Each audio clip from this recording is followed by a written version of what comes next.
Gujarati film ચોર number 1નો મુહૂર્ત shot આજે 22/2/2026ના રોજ પ્રહલાદનગર સ્થિત મોન્ટલ સ્ક્વેર ખાતે યોજાયો, જેમાં નિર્માતા નિલેશ મોદી, ડિરેક્ટર રાકેશ શાહ અને એક્ટર મનીન ત્રિવેદી, કેતન ઠક્કર, શ્રી મારડિયા, ઋષિ જાની, પાર્થ મોદી અને બંસરી દેસાઈ, લૌકિક માંડગે સહિત 20 જુનિયર આર્ટિસ્ટ ઉપસ્થિત રહ્યા. ટીમના ઉત્સાહ અને શુભેચ્છાઓ વચ્ચે ફિલ્મના શૂટિંગની ભવ્ય શરૂઆત થઈ.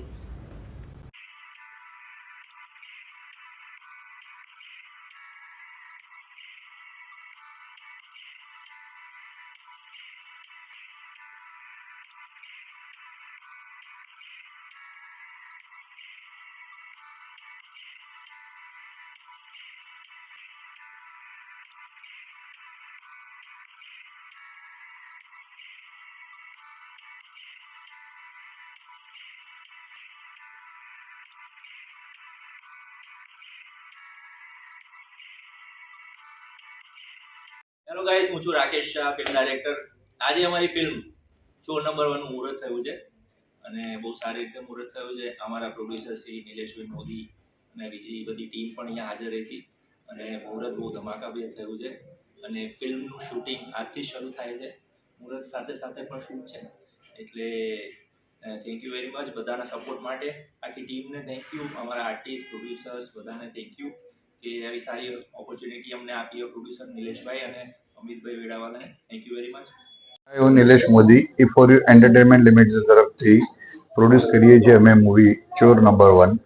ચોર નંબર 1 મૂવીનું આજે મુહૂર્ત કર્યું અને બહુ ટીમથી આ લોકો જે કામ કરી રહ્યા છે, જૂનની આસપાસ રિલીઝ થયું છે અને 100% ફેમિલી એન્ટરટેનમેન્ટ મૂવી છે, કોમેડી મૂવી છે, સસ્પેન્સ મૂવી છે અને એ મૂવી 100% પ્રેક્ષકોને ગમે એવું લાગે છે.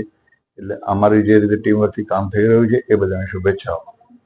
હું કેતન ઠક્કર, મારી ઇન્સ્ટાગ્રામ પર બહુ ઘણો ફેમસ છું, ketu.dada ઓફિશિયલી મારા ફેમિલી વિડીયો આવે છે બાપ બેટીના. તમે જોયો જ હશે કદાચ મને, પણ એક મોટી સ્ક્રીન પર મોટા પડદે હું ફર્સ્ટ ટાઈમ આવી રહ્યો છું અને ચોર નંબર 1 પિક્ચરનું નામ છે. તો હું આશા કરીશ કે તમે લોકો જોવા આવજો જરૂર એકવાર, કારણ કે મૂવીમાં એક અલગ જ મજા છે. હસી હસીને પેટ દુખશે, મારી ગેરંટી તમને. એટલે હું ચાહીશ કે તમે બધા આવજો જોવા અને અમને બધાને ખૂબ સપોર્ટ આપજો. Thank you. હું છું શ્રી મારડિયા અને આજે અમારી ફિલ્મ ચોર નંબર 1 નું મુહૂર્ત થયું છે અને જેમાં હું નીલ પટેલનું કેરેક્ટર કરી રહ્યો છું અને મારી સાથે બીજા એક્ટર્સમાં આંચલ શાહ છે, ઋષિ જાની છે, પાર્થ મોદી છે, અર્ચન ત્રિવેદી છે અને આ ફિલ્મ ઓફકોર્સ ફૂલ ઓન ધમાલ છે, કોમેડી છે અને એક નાનો મેસેજ પણ આપે છે. અને જ્યારે પણ આ ફિલ્મ અમારી રિલીઝ થશે ત્યારે ડેફિનેટલી ઓડિયન્સને અમે હસાવીશું અને ખૂબ જ મોજ કરાવીશું.